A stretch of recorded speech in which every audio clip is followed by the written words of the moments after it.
어떤 조직 문화의 스타일이 있고 그 조직 문화에 따라서 그에 적합한 리더십이 얼라인되어 있는 게 좋은 거지, 어떤 조직이나 다 통용되는 이상적인 조직 문화, 이상적인 리더십이라는 건 찾기 어렵겠구나. 오늘은 대표적으로 로버트 퀸의 경쟁가치 모형에 대해서 이야기해보려고 합니다. 1900년대 초에 막스 베버의 관료제가 등장합니다. 관료제 하면 권위, 위계, 분권 이런 단어들이 생각나는데요. 또 프레드릭 테일러, 프로세스를 강조하고 모든 것을 측정하려 드는 여태까지 말한 것들이 하이어라키 문화입니다. 그래서 1960년대 들어서 마켓 문화가 나옵니다. 여기서 가장 중요한 키워드는 거래, 트랜잭션입니다. 이 마켓 문화에서는 그래서 우리한테 얼마 남는데 이 이익이 매우 중요해집니다. 마켓 문화는 크게 두 가지 형태로 나타납니다. 첫째는 고객에게 집착하는 거예요. 또 한편으로는 경쟁사에 집착하는 마켓 문화도 있습니다. 그런데 1970, 80년대 들어서 도요타, 혼다, 소니, 파나소닉 이런 회사들이 갑자기 치고 올라옵니다. 일본 기업은 들다 보니까 실제로 좀 달랐어요. 어떤 위계나 아니면 거래로 돌아가는 조직이 아니라 공동체, 대가족 같은 분위기의 조직. 그래서 이 문화를 부족을 뜻하는 클랜 문화라고 이야기합니다. 공동체이기 때문에 다른 문화에 비해서 참여, 자율, 존중 이런 키워드들이 더 중요시됩니다. 마지막으로 에도크라시 문화가 있습니다. 에도크라시에서 이 에도곡은 임시라는 뜻이죠. 이 문화에서 중요시되는 키워드는 혁신, 창의성, 첨단 기술 이런 것들입니다. 실리콘밸리뿐만 아니라 요즘은 국내 스타트업 상당수가 이런 에도크라시 문화를 추구하고 있습니다. 안녕하세요. 구조적으로 문제를 진단하고 해석하는 사람 장영학입니다.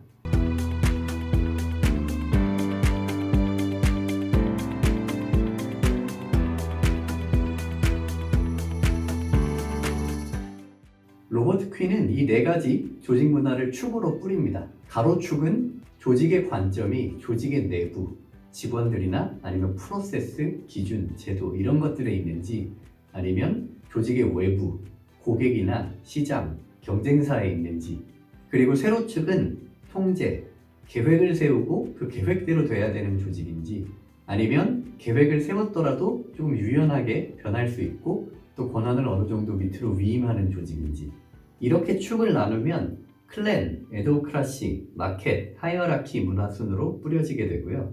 여기서부터가 재밌는 부분인데, 이렇게 진단을 해본 다음에 당신의 문화는 마켓 문화입니다, 아니면 에도크라시 문화입니다, 이렇게 딱 단정 짓고 유형을 구분해 버리는 게 아니라 100점을 만점으로 해서 각 문화의 점수 분포가 나옵니다. 그럼 이렇게 찌그러진 네모 모양의 그래프가 나오게 되겠죠? 그래서 제일 점수가 높은 문화가 분명히 있기는 하겠지만 나머지 문화도 어느 정도씩은 있는 모양이 나오게 됩니다. 이게 왜 경쟁가치 접근법이냐? 이 축을 보시면 서로 반대처럼 보이는 문화가 있습니다. 클랜이면서 동시에 마켓일 수 없는 것 같고, 또 하이어라키면서 동시에 에도크라시일 수 없는 것 같죠. 하지만 이 모두가 어느 정도씩은 다 조직에 필요합니다. 예를 들어 이 설명을 듣다 보면 하이어라키 문화가 마치 나쁜 것처럼 또는 좀 오래된 구식인 것처럼 느껴지는데, 하이어라키 문화가 빵점이라는 건 모든 문제가 발생할 때 이걸 원점에서부터 다시 해결한다는 뜻이거든요. 정해진 프로세스나 체계가 하나도 없습니다. 여러분들이 직원을 채용할 때마다 매번 채용 프로세스를 다시 만들어야 되고, 하다못해 경비를 신청할 때마다 경비 신청 프로세스가 매번 바뀐다면 그 조직이 과연 효율적일까요? 마찬가지로 클랜이 없다면 구성원들의 공동체 의식이나 성장 이런 부분들이 다 무시될 거고요.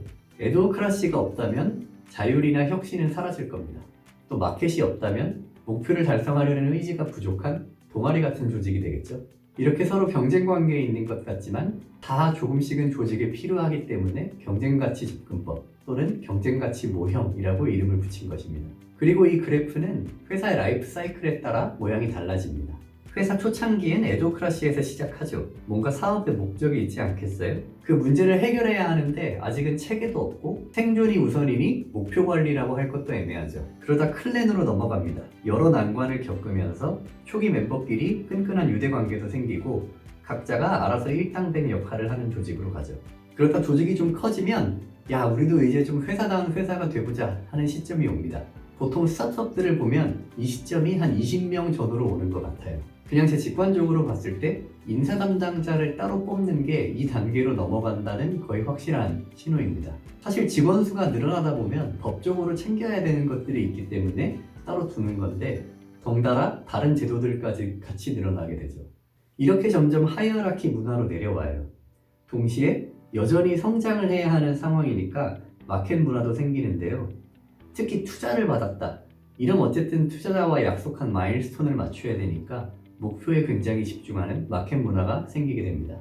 이렇게 시간이 흐르면서 점점 아래가 무거운 조직이 되는데, 우리나라 기업들은 대부분 이 단계라 보시면 됩니다. 여기서 한 바퀴 돌아서 다시 위로 올라가고 싶은데 이게 마치 중력과도 같아서 다시 잘 못 올라가요. 일단 첫 번째, 왜 올라가야 되느냐? 잘 보시면 혁신이 오른쪽 위에 있습니다. 뭐 이미 커졌고 대기업이고 안정적이고 책에 다 잡혀있고 다 좋은데 혁신을 하려면 이쪽으로 올라가야 되는 거예요.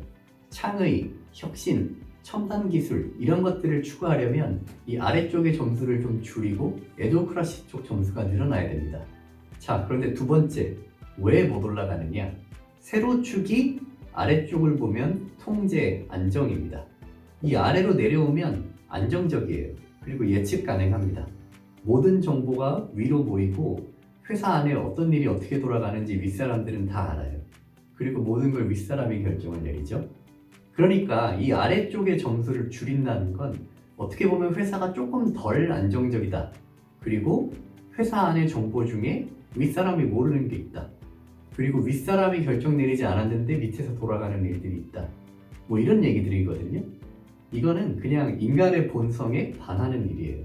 그래서 이 그래프가 위로 올라가기 어려운 거죠. 그리고 아마 보시면서 그럼 이 그래프를 어떻게 그리느냐 이게 궁금하실 텐데요. 그 전에 더 중요한 내용이 있습니다. 그건 이 점수가 그래프가 중요한 게 아니라는 거예요.